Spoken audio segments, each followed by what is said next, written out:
إن الحمد لله نحمده ونستعينه ونستغفره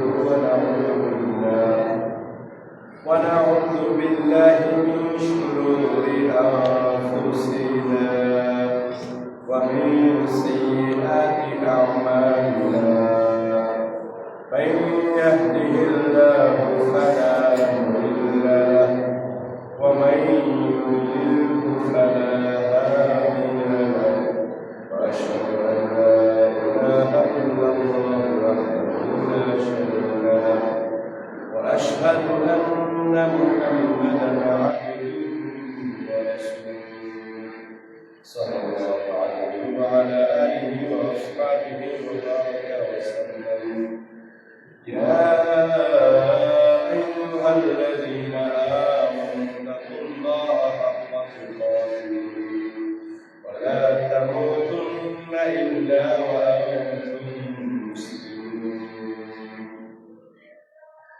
يا أيها الناس اتقوا ربكم الذي خلقكم من نفس واحدة وخلق منها زوجها وبث منهما رجالا كثيرا ونساء واتقوا الله الذي تساءلون به والأرحام إن الله كان عليكم رقيبا. يا أيها الذين آمنوا اتقوا الله وقولوا قولا سديدا يصلح لكم أعمالكم ويغفر لكم ذنوبكم ومن يطع الله ورسوله فقد فاز فوزا عظيما. فإن خير الحديث كتاب الله وخير الهدي هدي محمد صلى الله عليه وسلم وشر الأمور محدثاتها وكل محدثة بدعة وكل بدعة ضلالة وكل ضلالة في النار أو كما قال عليه الصلاة والسلام.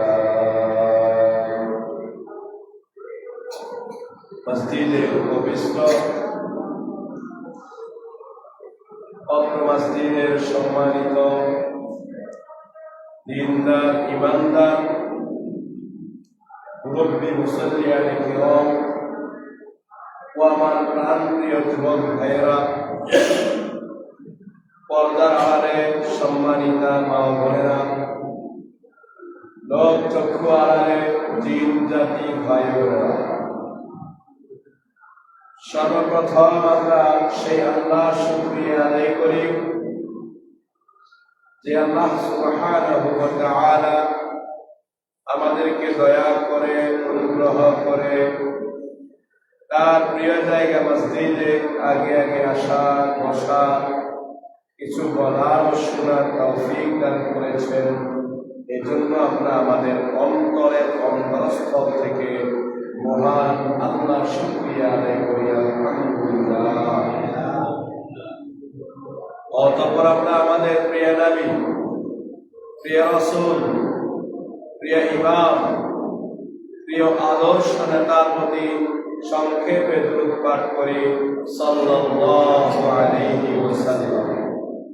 সম্মানিত উপস্থিতি,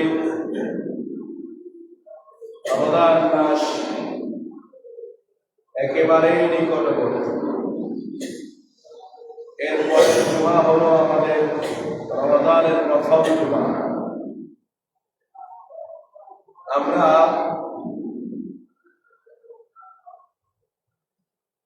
প্রতি জুমাবারের ন্যায় আজকের জুমায়ও একটি বিষয়ে সংক্ষিপ্ত আকারে আলোচনা শুনব। বিষয়টি হচ্ছে নওয়াকিদুস সিয়াম। সিয়াম ভঙ্গের কারণ কি কি কারণে মানুষের সিয়াম ভঙ্গ হয়ে যায়। এই বিষয়ে কোরআন ও হাদিস থেকে আলোচনা করার চেষ্টা করব।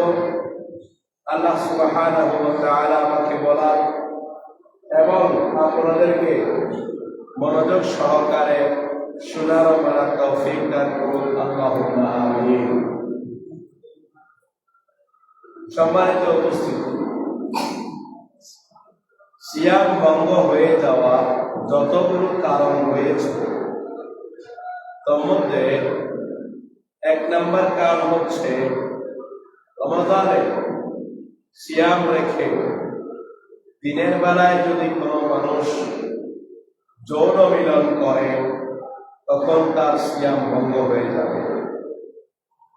রমজানের দিনের বেলায় দুই নম্বর কারণ হচ্ছে কেউ যদি সিয়াম রেখে নিজস্ব ক্রিয়া মানে হস্তমৈথুন করে তার সিয়াম ভঙ্গ হয়ে যাবে। তিন নম্বর কারণ রমজানের দিনের বেলায় সিয়াম রেখে কেউ যদি ইচ্ছে করে খায় পান করে তার সিয়াম ভঙ্গ হয়ে যাবে। চার নম্বর কারণ রমজানের দিনের বেলায় যদি কোনো ব্যক্তি পানি ও খাদ্যের চাহিদা পূরণ করে এবং শক্তি বৃদ্ধি করে, এর স্যালাইন অথবা ইনজেকশন দেয় শরীরের মধ্যে, তখন তার সিয়াম ভঙ্গ হয়ে যাবে। রমজানের দিনের বেলায় পাঁচ নম্বর কারণ কেউ যদি সিয়াম রেখে শিঙ্গা লাগায় অথবা লাগিয়ে দেয়, যাকে এখন কাপিং থেরাপি বলে, আরবিতে হিজামা বলে। কেউ যদি রমজানের সিয়াম রেখে হিজামা লাগায়, শিঙ্গা লাগায়, তার সিয়াম ভঙ্গ হয়ে যাবে। রমজানের দিনের বেলায় ছয় নম্বর কারণ রমজানের দিনের বেলায় ইচ্ছা করে বমি করে তাহলে তার সিয়াম ভঙ্গ হয়ে যাবে। সাত নম্বর কারণ রমজানের দিনের বেলায় সিয়াম রাখা অবস্থায় মা বোনদের যদি হায়েল অথবা নিফাসের রক্ত বের হয় তখন তার সিয়াম ভঙ্গ হয়ে যাবে। আট নম্বর কারণ রমজানের দিনের বেলায়